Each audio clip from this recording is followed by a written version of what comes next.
day mga anglers. Ito tayo mag-unbox ng ating bagong Crossfire Daiwa. Bagong bago pa. Dito natin i-unbox para hindi makita ni Mrs. Para lusot tayo. Yung bago. Buksan ko na siya, natanggal ko na rin yung kanyang yung tawag yun, yung pumuputok-putok.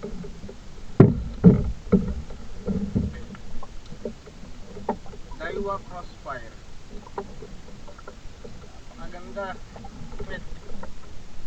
So, 2 tips siya. Medium heavy nga pala to. So, kung sa gaan, sobrang gaan, para siyang ultralight. 602 ang kanyang haba, 1.8 meters. Ayan, naka-plastic pa siya. So, legit Daiwa siya. Ship from Malaysia siya. Galing pa siya sa Malaysia. Ito, naka-plastic niya pa. So, graphite blank ang kanyang body, tapos all titanium oxide yung kanyang spring guide, titanium siya, and then stainless steel yung kanyang tail seat, stainless, and EVA foam, and then may hook keeper din siya. Ito, kabitan ng hook ng lure. Ang kanyang specs ay medium heavy series siya. Matigas, fast action siya.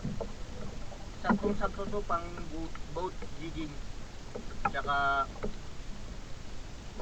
pwede rin pang shore casting. Yan. So, ito na siya. Napakagaan. Sobrang gaan. Oh. Kaya, itatry natin. Ipifield test natin siya ngayon.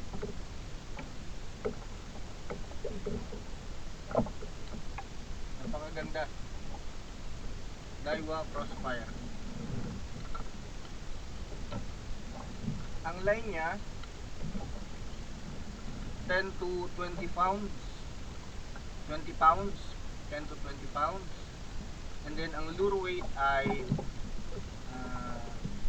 7 to 28 grams ang kanyang kayang lure. Made in Vietnam. Okay, cast tayo. Ayos. Kakabitan lang natin siya ng 1000 series na casting.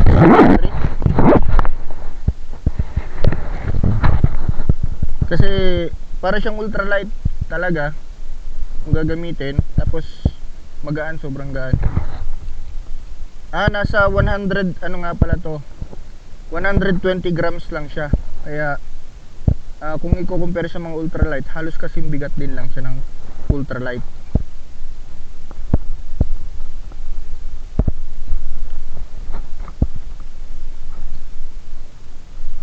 Okay, ayos na siya. Ba, may tag pa pala. Tanggalin natin ang tag.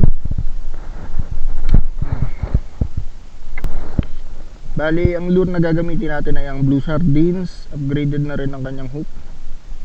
0.45 na Yamato ang ating leader line. Tapos ang ating rail ay 1000 series. Power knob na siya ng casking. Na-upgrade ko na siya. And then ang ating main line ay 14 pounds na J-braid. Yun, ganda.